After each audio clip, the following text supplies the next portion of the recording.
پھر علی بھی فون کرتا تو جذبات سے چور ہو جاتا۔ محبت بھری دھیمی دھیمی باتیں کر کے وہ میرے اندر ایک نیا طوفان برپا کر دیتا۔ کبھی کبھی تو میں ناراض ہو جاتی اور کہتی علی کیا ملتا ہے مجھے اس طرح تڑپا کر؟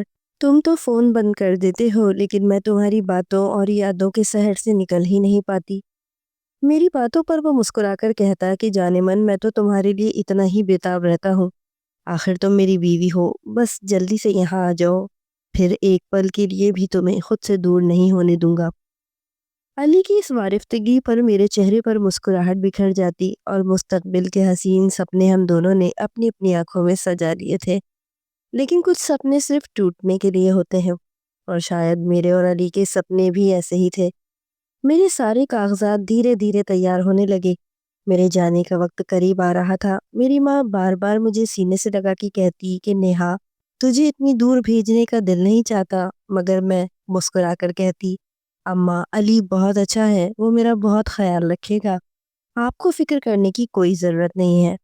میری ماں اداس نظروں سے مجھے دیکھتی اور کہتی کہ بیٹا اپنا وطن اپنا ہوتا ہے، وہ گوروں کا دیس ہے، وہاں پر سب پرائے ہیں، نہ جانے کیوں مجھے بڑا خوف آتا ہے۔ اماں کی بات پر میں ہنس دیتی۔ میری ماں بہت سیدھی سادی بھولی بھالی عورت تھی، ہم بیٹیوں کو لے کر وہ بہت ہی زیادہ فکر مند رہتی تھی، اسی لیے بس انہیں میں دلاسا دے دیتی اور خوش رکھنے کی کوشش کرتی۔ ایسے ہی میرے جانے کا دن بھی آ گیا۔ سارا سامان سمیٹ کر میں ایئرپورٹ پہنچی تو میری آنکھوں میں آنسو تھے۔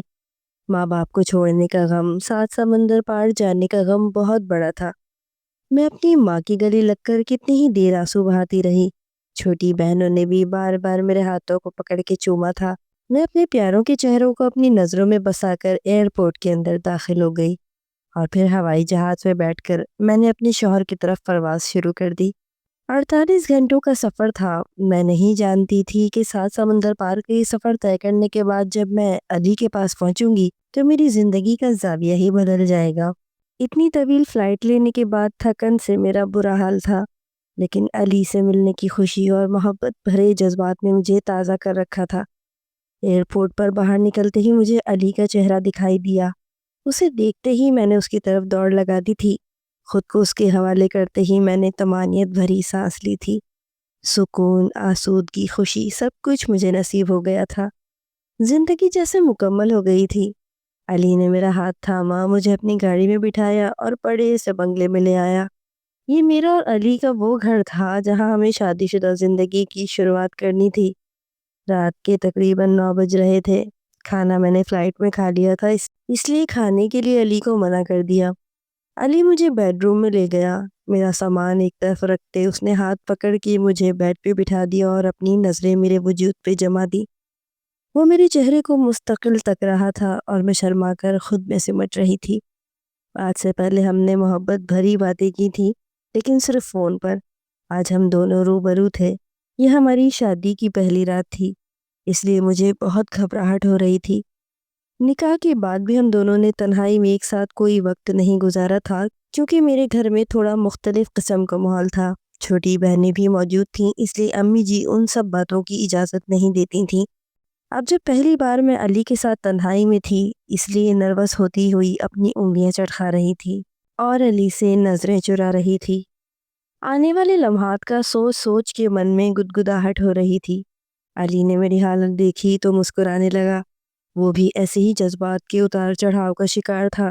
پھر دھیرے سے اس نے آگے بڑھ کر مجھے اپنے بازوؤں میں سمیٹ لیا، اپنی محبت مجھ پہ لٹانے لگا۔ وہ میرا حق ادا کر رہا تھا اور میں اس کی باہوں میں سکون حاصل کر رہی تھی۔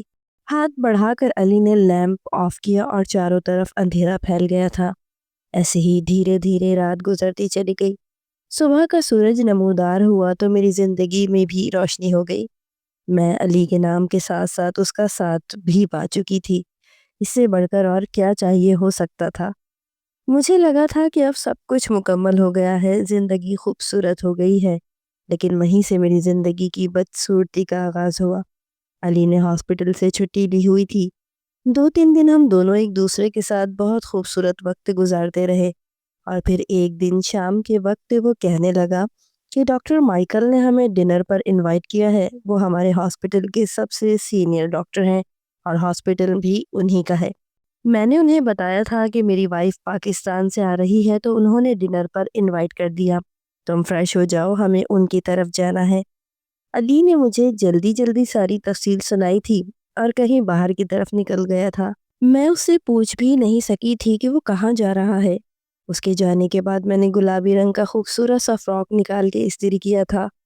فرصت سے تیار ہونے کھڑی ہو گئی تھی۔ یہاں آنے کے بعد میں پہلی بار کسی کے گھر جا رہی تھی، اس لیے میں نے خوب اہتمام کیا تھا۔ اور پھر گھنٹے بھر بعد علی واپس لوٹا تو اس کے ہاتھ میں کچھ شاپرز تھے۔ میری طرف بڑھاتے ہوئے کہنے لگا، نیہا یہ کپڑے پہن لو اور تیار ہو جاؤ۔ میں جو پہلے ہی تیار ہو چکی تھی، میں نے حیرت سے علی کو دیکھا اور کہا کہ علی، میں تو پاکستان سے کافی سارے نئے کپڑے ساتھ لائی تھی اور میں تیار بھی ہو چکی ہوں، تو پھر یہ؟ میرا اشارہ شاپرز کی طرف تھا۔ علی نے سر سے پاؤں تک مجھے دیکھا اور کہنے لگا، ہم تمہارے اس پرانے محلے میں نہیں کھڑے ہیں جو تم ایسے کپڑے پہن کر جاؤ گی۔ یہ امریکہ ہے، یہاں کے طور طریقے اور رہن سہن الگ ہے۔ چلو جلدی سے یہ کپڑے پہن لو۔ میں نے علی کے ہاتھ سے لے کر جیسے ہی شاپر کھولا تو میری آنکھیں حیرت سے کھل گئیں۔ وہ ایک سیاہ رنگ کا شارٹ اسکرٹ تھا، اوپر سے بازو نہیں تھے، نیچے سے پیروں تک نہیں تھا، درمیان میں جگہ جگہ نیٹ لگی ہوئی تھی۔ اس کے ساتھ ہی ایک سیاہ رنگ کی بڑی ہیل والی پمپی تھی اور کندھوں تک لٹکنے والے بڑے بڑے بندے بھی۔ میں نے وہ سب بستر پہ پھیلا کے حیرت سے علی کی طرف دیکھا اور کہا، یہ کیا ہے علی؟ غلطی سے کسی اور کا سامان لے آئے ہو کیا؟ مجھے ایسا ہی لگا تھا جیسے علی سے کوئی غلطی ہو گئی ہے۔ وہ مسکرایا اور کہنے لگا، کیا ہو گیا ہے؟ غلطی سے کیوں لاؤں گا؟ تمہارے لیے ہی لایا ہوں۔ جلدی سے اب تیار ہو جاؤ، ڈاکٹر مائیکل انتظار کر رہے ہوں گے۔ میں بس پھٹی پھٹی نگاہوں سے علی کو دیکھتی رہ گئی۔ لفظ جیسے حلق میں ہی دم توڑ گئے تھے۔ کافی دیر بعد جب میں سنبھلی تو میں نے کہا، علی تم ہوش میں تو ہو؟ کیا میں یہ لباس پہنوں گی؟ اس میں میرا جسم پوری طرح نظر آئے گا۔ یہ نہ کاندھوں سے پورا ہے نہ پیروں کی طرف سے، یہ میں کیسے پہن سکتی ہوں؟ مجھے سمجھ نہیں آیا تھا کہ میں کن لفظوں کا انتخاب کروں اس لباس کی بے حیائی کے بارے میں۔ کیا کہوں؟ اسی لیے جو منہ میں آیا کہہ دیا اور اٹھا کر اسے واپس شاپر میں ڈال دیا۔ علی نے غصے سے مجھے دیکھا اور میرے قریب آ کر میرے کندھے پہ پھیلا دوپٹہ کھینچ کے دور پھینک دیا اور کہنے لگا، یہ اتنا بڑا کپڑا اپنے وجود پہ ڈال لیتی ہو؟ تم اتنی خوبصورت ہو، خود کو کیوں چھپاتی ہو؟ میں نے علی سے کہا کہ عورت پردے میں اچھی لگتی ہے، عورت نمائش کی چیز نہیں۔ علی کہنے لگا، اپنی بکواس بند کر لو، تم پتہ نہیں کون سے زمانے کی عورت ہو۔ جو میں لے کر آیا ہوں وہی پہن کر تمہیں ڈاکٹر مائیکل کی طرف چلنا ہوگا۔ ایسے کپڑے پہن کر جاؤ گی تو میرا مذاق بنے گا۔ میں نے پاجامے پہ لانگ فراک پہنی ہوئی تھی، گلابی رنگ کا بہت خوبصورت سا میچنگ کا دوپٹہ بھی پہنا ہوا تھا، نازک سی جویلری بھی پہنی ہوئی تھی۔ میرے حساب سے میں مکمل تیار تھی۔ میں نوکری کرنے والی لڑکی تھی، مجھے بھی فیشن کی سمجھ تھی، لیکن علی نے تو مجھے بالکل ہی بے وقت کر دیا تھا۔ علی کا رویہ میرے لیے انتہائی حیران کن تھا۔ آج سے پہلے اس نے کبھی اس طرح کی کوئی بات نہیں کی تھی، نہ میرے کپڑوں کو لے کر نہ ہی فیشن کے بارے میں۔ میں اسی لیے شاید اتنے سالوں کی محبت کے باوجود اس کی ذہنی حالت کا اندازہ نہیں کر سکی تھی۔ ہم امریکہ میں تھے، لیکن اس کا یہ مطلب تو نہیں تھا کہ میں یہاں کی انگریز عورتوں کی طرح ادھننگی ہو جاتی۔ اس لیے میں نے علی کو صاف انکار کر دیا تھا۔ لیکن جس انداز میں اس نے میرا دوپٹہ کھینچ کے دور پھینکا تھا، اس سے غصے کا اظہار کیا تھا، میرا سانس سینے میں ہی اٹک گیا تھا۔ پھر اس نے اسکرٹ اٹھا کے میرے ہاتھ میں تھمایا اور کہنے لگا، 2 منٹ میں چینج کر کے آؤ ورنہ میں خود چینج کرواؤں گا۔ اس کا انداز اتنا جارحانہ ہو گیا تھا کہ میں نے ڈر کے مارے وہ اسکرٹ پہن لیا، لیکن واش روم سے باہر ہی نہ نکل سکی۔ وہ پہن کر تو میں علی کے سامنے جانے سے بھی کترا رہی تھی، تو پھر دعوت میں کس طرح جا سکتی تھی؟ میری آنکھوں سے آنسو بہنے لگے تھے، ہاتھ پیر کانپ رہے تھے۔ علی نے زور زور سے واش روم کا دروازہ پیٹا تھا، کہنے لگا، باہر نکل آؤ، دیر ہو رہی ہے۔ مجبوراً میں دروازہ کھول کے باہر نکل آئی تو التجائیہ نظروں سے علی کو دیکھتے ہوئے میں نے کہا کہ علی، یہ سب کیا ہے؟ یہ بے حیائی میں نہیں کر سکتی۔ دیکھو تو صحیح اس لباس میں کس طرح کھلی ڈلی نظر آ رہی ہوں۔ میری آنکھوں سے آنسو بہہ رہے تھے۔ علی نے سر سے پیر تک مجھے دیکھا اور کہنے لگا، قابل ستائش لگ رہی ہو۔ وہ جو عجیب سی چادر تو موڑ کے رکھتی ہو، اس میں زہر لگتی ہو۔ اب لگ رہا ہے نا کہ میں نے ایک خوبصورت اور جوان لڑکی سے شادی کی ہے۔ یہ کہتے ہوئے علی کے چہرے پر غرور نظر آنے لگا، اور میں واقعی حسین اور جوان تھی، لیکن بے شرم اور بے حیا نہیں تھی۔ مگر یہ بات علی کو سمجھ نہیں آ رہی تھی۔ اس نے زبردستی مجھے وہ اونچی ہیل والی پمپی پہنا دی اور میرا ہاتھ پکڑ کے باہر نکل گیا۔ علی کے آگے میری ایک نہ چلی تھی۔ مجھے گاڑی میں بٹھا کر اس نے گاڑی چلانا شروع کر دی۔ سیاہ رنگ کے پینٹ کوٹ پہنے وہ کوئی شہزادہ لگ رہا تھا۔ اگر میرے لباس کو لے کے وہ اتنا مسئلہ کھڑا نہ کرتا تو شاید میں اس پر ایک بار اپنا دل پھر ہار بیٹھتی، جیسے پہلی دفعہ ہاری تھی۔ لیکن اس وقت وہ مجھے بہت برا لگ رہا تھا، جس نے مجھے خود اس طرح لباس پہنا کے بے آبرو کر دیا تھا۔ علی کو اس بات کا بھی احساس نہیں تھا کہ میں اس کی بیوی ہوں، اس کی عزت۔ وہ علی ہی نہیں تھا جس سے میں نے محبت کی تھی، جس سے 6 سال پہلے میں اپنے آفس میں ملی تھی۔ وہ علی تو کوئی اور ہی تھا۔ میں بس ترچھی نگاہوں سے علی کو دیکھ رہی تھی اور اپنے دل میں جلتی آگ کو بجھانے کی ناکام کوشش کر رہی تھی۔ آدھے گھنٹے بعد ہم ایک بڑے سے بنگلے پہ پہنچے تھے۔ علی کے حکم پر میں گاڑی سے اتر تو گئی تھی، لیکن اندر کی طرف قدم بڑھانا مشکل تھا۔ اپنے بازو میں نے اپنے سینے پہ باندھ دیے تھے، اپنے بالوں کو شانوں پہ بکھیر لیا تھا جس طرح ممکن تھا۔ میں نے خود کو چھپانے کی کوشش کی تھی، لیکن اس اسکرٹ میں لاکھ کوشش کے باوجود بھی اپنے وجود کو پوری طرح چھپا نہیں سکتی تھی۔ علی میرا ہاتھ پکڑ کے مجھے تقریباً گھسیٹتا ہوا اندر لے گیا۔ وہاں ڈاکٹر مائیکل اور اس کی وائف موجود تھی۔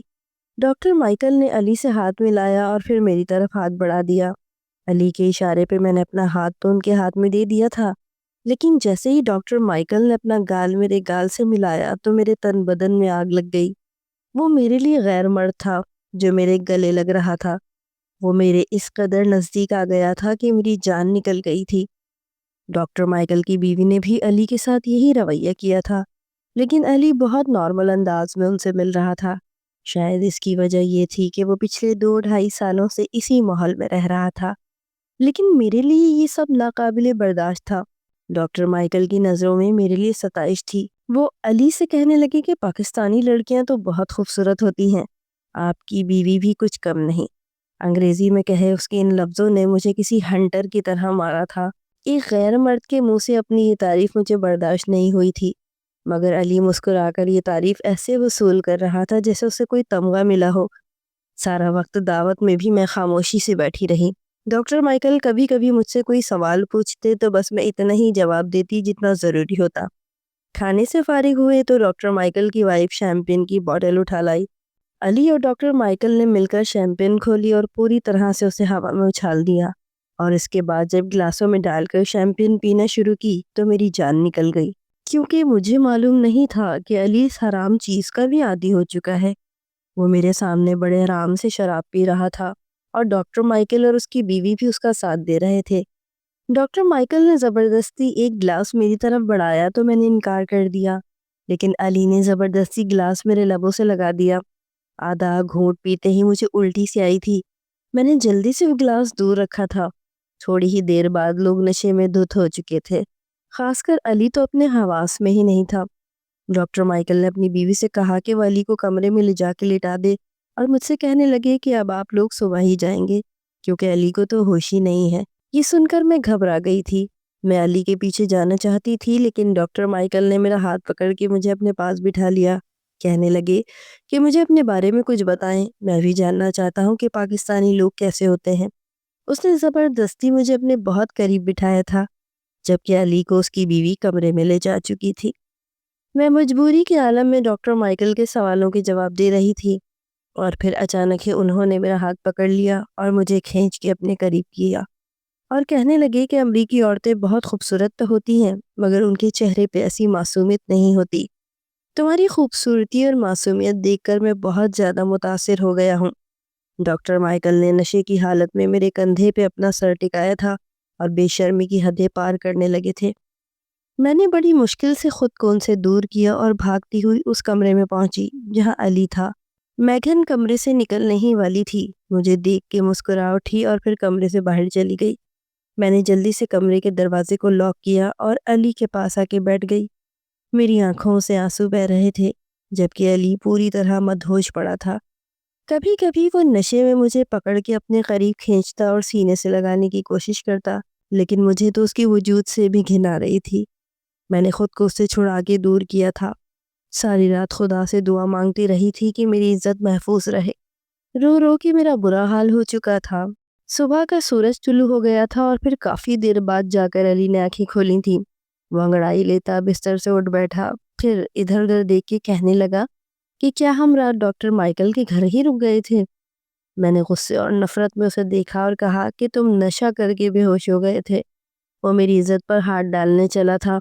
میری اس بات پر علی بری طرح اچھل پڑا اور کہنے لگا، ڈاکٹر مائیکل شادی شدہ آدمی ہے، اس کی بیوی بھی اس کے ساتھ رہتی ہے، اسے تمہاری عزت پر ہاتھ ڈالنے کی کیا ضرورت ہے؟ علی کے لہجے نے میرے تن بدن میں آگ لگا دی تھی۔ میں نے نفرت سے کہا تھا کہ جب تم اپنی بیوی کو کسی کے سامنے پیش کرو گے تو بھلا وہ کیوں ہچکچائے گا؟ تم نے تو مجھے مٹھائی کی طرح ڈاکٹر مائیکل کے سامنے پیش کر دیا۔ میری بات سن کر علی غصے میں آ گیا، کہنے لگا تم نے تو بات کا بتنگڑ ہی بنا دیا، وہ ایسے ہی تم سے بات کر رہے ہوں گے۔ میں نے علی کو سمجھانا چاہا کہ ان کی نظر میں ان کی نیت میں کیسی ہوس تھی، لیکن علی نہ مانا، اٹھ کر کھڑا ہوا اور کمرے سے باہر نکل گیا۔ میں بھی علی کے پیچھے پیچھے باہر نکلی تو باہر ڈاکٹر مائیکل کھڑا تھا۔ انہوں نے مسکرا کر علی کو گڈ مارننگ کہا اور پھر خود ہی شرمندگی سے کہنے لگے کہ رات میں نے تمہاری بیوی کی تعریف کی تو شاید اسے برا لگ گیا، میں معافی چاہتا ہوں۔ ڈاکٹر مائیکل کا انداز بدل گیا تھا، لیکن میں جانتی تھی کہ انداز بدلا ہے، نیت نہیں، اس لیے میں نے ایک نظر اس مرد پہ نہ ڈالی اور ہم گھر واپس لوٹ آئے۔ یہ امریکہ آئے مجھے چوتھا دن تھا اور مجھ پر یہ حقیقت کھل کر آ چکی تھی کہ میرا شوہر میرا محافظ نہیں ہو سکتا۔ وہ خود کو مجھے غیر مردوں کے آگے اس طرح پیش کر رہا ہے تو میری عزت کی حفاظت کیسے کرے گا؟ یہ اور بات تھی کہ وہ بات مجھے اندر ہی اندر کچو کے لگا رہی تھی۔ میں نے بڑی مشکل سے 4 دن اور گزارے اور پھر کسی پارٹی میں علی نے مجھے دوبارہ ویسے ہی کپڑے پہن کے چلنے کو کہا تو میں نے صاف انکار کر دیا۔ بات اتنی بڑی کہ علی نے میرے منہ پر ایک زوردار تھپڑ مار دیا۔ وہ نہ جانے میرے بارے میں کیا کچھ کہہ رہا تھا۔ کہنے لگا شادی سے پہلے بھی تو نائٹی پہن کے ویڈیو کال پر میرے سامنے آ جاتی تھی جب تمہاری حیا کہاں جاتی تھی، اب میرے کہنے پر یہ کرتے تمہیں شرم آ رہی ہے؟ یہ کیوں نہیں سوچ رہی ہو کہ یہاں کیسی سوسائٹی ہے اور ہمیں اسی حساب سے رہنا ہے؟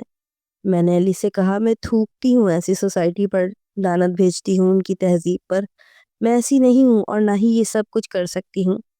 علی کہنے لگا میرے ساتھ رہنا ہے تو اسی طرح رہنا ہوگا جیسے میں چاہتا ہوں۔ میں نے صاف انکار کیا تو علی نے کھڑے کھڑے مجھے طلاق دی اور کہنے لگا مجھے نہیں معلوم تھا کہ تم ایسی لڑکی ہوں گی، مجھے تو لگا تھا نوکری کرنے والی ہو، ماڈرن اور فیشنیبل ہو، یہاں آؤ گی تو یہاں کے رنگ میں رنگ جاؤ گی، لیکن تمہاری تو شرم و حیا ہی ختم نہیں ہو رہی، اس لیے واپس دفع ہو جاؤ۔ علی نے مجھ پہ بجلیاں گرائی تھیں اور مجھے واپس پاکستان بھیج دیا تھا۔ میں اپنے ماں باپ کے پاس لوٹی تو ان کے سینے سے لگ کے رونے لگی۔ جس محبت کے لیے میں نے اپنا گھر اپنا وطن چھوڑا تھا، اس محبت نے مجھے رسوا کر دیا تھا۔ میرے ماں باپ نے مجھے سہارا دیا، مجھے سمجھایا کہ اچھا ہوا بغیر کسی ذلت کو برداشت کیے تم واپس آ گئی، اگر تمہاری عزت پر آنچ آتی تو کیا ہوتا۔ میں بھی یہ سوچ کر خود کو تسلی دینے لگی کہ میں نے اپنے آپ کو زندگی بھر کے لیے ایک اذیت سے نکال لیا تھا۔ شوہر بیوی کا محافظ ہوتا ہے، لیکن علی نے ایک لمحے کے لیے بھی میری عزت کو اہم نہیں جانا تھا۔ اس کے لیے اس کا اسٹیٹس ٹیسٹ، اس کے ارد گرد کے لوگوں پر ان کے طور طریقے زیادہ اہم تھے۔ میں نے دوبارہ اپنی نوکری شروع کی تھی اور اپنی زندگی میں آگے بڑھنے لگی۔ پھر ایک بہت اچھی جگہ سے میرا رشتہ آیا تو میرے والدین نے سب کچھ ان کے آگے رکھ کر میری وہاں شادی کروا دی۔ میرا دوسرا شوہر رمیز بہت ہی اچھا تھا، اس نے مجھے بہت محبت سے اپنایا۔ دھیرے دھیرے ماضی کی ہر بری یاد کو میں بھول گئی، یہاں تک کہ علی کی محبت بھی میرے دل سے نکل گئی۔ رمیز نے مجھے بتایا تھا کہ ایک مرد اپنی عورت کی عزت کیسے کرتا ہے اور دوسرے سے کیسے کرواتا ہے۔ وہ خود بھی میری عزت کرتا اور ارد گرد کے لوگوں کو بھی میری عزت کرنے پہ مجبور کر دیتا۔ میں اپنی شادی شدہ زندگی میں بالکل مطمئن ہو گئی تھی۔ خدا نے مجھے بیٹے سے نواز دیا تھا، اس کی 5ویں سالگرہ تھی اور اسی کا سامان لینے کے لیے ایک شام میں بازار گئی تو وہاں میرا سامنا علی سے ہوا۔ اسے دیکھ کے میں حیران رہ گئی، وہ بالکل بدل گیا تھا، بالکل ویران اجڑا ہوا لگ رہا تھا۔